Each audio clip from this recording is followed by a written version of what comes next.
पता हो कि अगर इसमें उलझे तो बड़ी चीज़ का नुकसान हो जाएगा, तो वहाँ उस छोटी चीज़ की फिर उपेक्षा करी जाती है।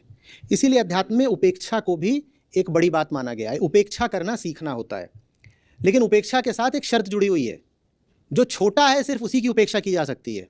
ये ना हो कि केंद्रीय बात पर भी आपने उपेक्षा कर दी। छोटे मुद्दों को छोड़ना, उपेक्षित करना, अनदेखा करना आना चाहिए, क्योंकि छोटी चीज़ों में अगर उलझे तो बड़ी चीज़ का नुकसान हो जाएगा। और दुनिया चाहती है कि आप छोटी बातों में उलझो, दुनिया चाहती है कि आप छोटे छोटे मुद्दों में उलझो। वो छोटे मुद्दों में आपको इसलिए नहीं उलझा रहे ताकि आप छोटी चीज़ में ही हार जाओ।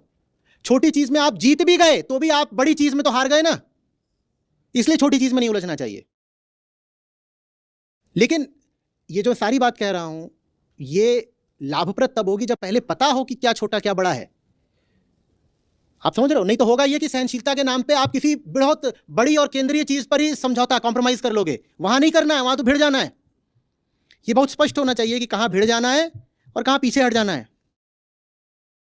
आजकल कोई दिन, कोई हफ्ता नहीं बीतता जब कोई ना कोई आकर के मेरे बारे में कोई ना कोई बात कहीं ना कहीं बोल ना दे।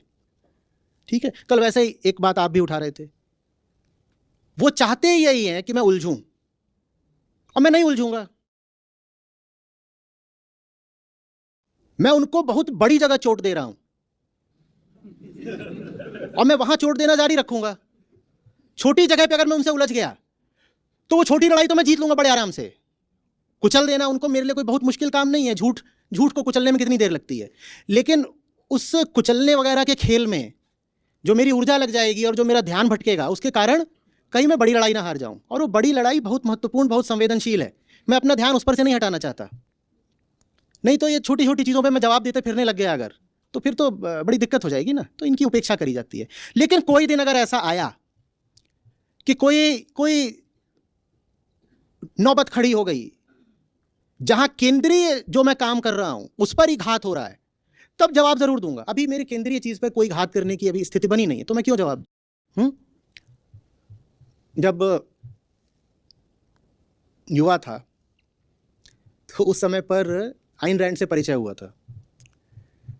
तो उनके दोनों उपन्यास थे, वो मैंने एकदम एक धारा में एकदम जल्दी जल्दी पढ़ डाले थे और एकदम दिमाग खनखना गया था, आनंद ही आ गया था।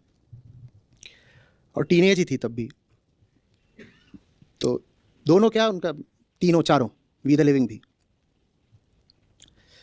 तो उसमें फाउंटेन हेड में हॉवर्ड रॉर्क का चरित्र है जो बहुत कम बोलता है, बहुत कम बोलता है।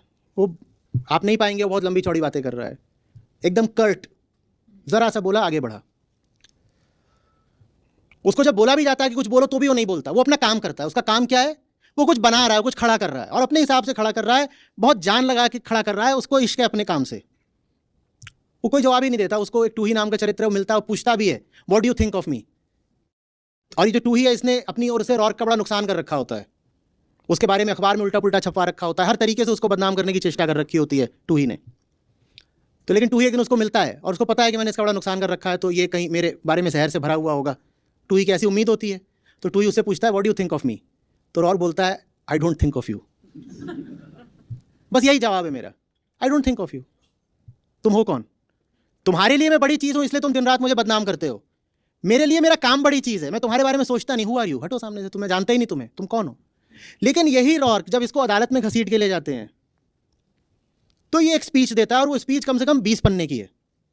जब वो नौबत आएगी तो बोलेंगे ना, क्योंकि वहां पर फिर ये निर्धारित हो रहा होता है कि इंडिविजुअलिटी जैसी कोई चीज़ बचेगी कि नहीं बचेगी। फिक्शन ही है, पर फिक्शन में वहां पर यह तय होना होता है कि अमेरिका में इंडिविजुअलिटी बचेगी या सब कुछ बस भीड़ के हाथों सौंप दिया जाएगा। तो वहां फिर वो बोलता है जब वैसी नौबत आएगी तो बोलिए, तब संघर्ष करिए, वरना उपेक्षा करिए। यही चीज़ एटलस श्रग्ड में होती है। वहां पर जॉन गाल्ट है, वहां लगातार सवाल ही यही चलता रहता है, who is John Galt, who is John Galt. और जॉन गाल्ट ऐसा है जो कि सब छोड़ छाड़ के अलग हटा हुआ है। फिर एक मौका आता है जब वो बोलता है, और फिर वो सीधे नेशनल रेडियो पर बोलता है, और उसकी वो स्पीच मेरे ख्याल से 40 या 50 पन्ने की एक स्पीच। चुप रहो ना, जहां नहीं अभी कोर पर ही हमला नहीं हो रहा अगर, तो चुप रहो, झेल जाओ। जिस दिन कोर पे हमला करोगे उस दिन जवाब देखना। यही बात घरेलू संबंधों पर भी लागू होती है, यही बात आप के व्यवसायिक संबंधों पर भी लागू होती है। छोटे नुकसान है, पी जाओ, हाँ, और पीने के पीछे तर्क सही है बिल्कुल, क्योंकि छोटी चीज में उलझे तो ये स्पष्ट रखिए, छोड़ते चलो छोड़ते चलो।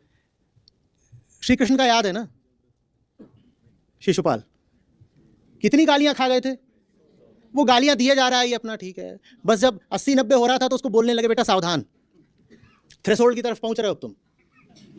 पर 99 बहुत होता है, सोच के देखिए, वो भी भरी सभा में, भरी सभा में सबके सामने, रुकने को नहीं हो रहा, 99 बार ये पीते गए, ठीक। तो 99 बार पीना आना चाहिए, 99 बार पीना आना चाहिए। ये नहीं कि किसी ने जरा सा कोच दिया और आपने प्रतिक्रिया कर दी। रिएक्टिवनेस कमजोरी होती है, ये बात पकड़ लेंगे। रिएक्टिव नहीं होना है। रिएक्टिव होने का अर्थ है वेदांत में प्रकृति हो जाना। प्रकृति में क्या चलते हैं? रिएक्शंस, प्रतिक्रियाएं चलती हैं। पदार्थ आपस में प्रतिक्रिया करते हैं। आप चेतना हो, आपको प्रतिक्रिया नहीं करनी है, आपको सोच समझ के अपने बोध से काम करना है। तो प्रतिक्रिया और प्रतिसाद में, रिएक्शन और रिस्पॉन्स में अंतर होता है। जो आपसे हो गया क्योंकि आप क्रोधित हो गए, किसी ने आपका बटन दबा दिया, वो कहलाती है प्रतिक्रिया। और जो सत्य के प्रति आपके समर्पण से निकलता है वो कहलाता है रिस्पॉन्स। रिएक्टिव नहीं होना है। और अगर आप साथ हो, एक साफ सुथरी राह चलना चाहते हो, तो ये जरूर होगा कि दुनिया आकर के बहुत कोचेगी। इधर उधर से ताने मारना, ये करना वो करना,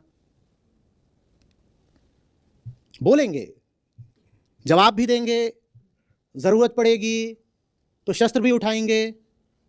लेकिन तब जब केंद्रीय युद्ध छिड़ेगा, गीता भी किसी छोटी मोटी मुठभेड़ में नहीं कही जाती कि चौराहे पे 4 लोग भिड़ गए तो कृष्ण वहां आके गीता बताएं। अरे पहले महायुद्ध छिड़ने तो दो, ठीक है ना। तो वो जो भारी उत्तर आना है हमारी ओर से, वो भी तब आएगा जब महायुद्ध होगा, तब दे देंगे उत्तर। अभी ये चौराहे पे खड़े होकर के गाली देने वालों को, इनसे थोड़ी उलझना है। समझ में आ गई बात?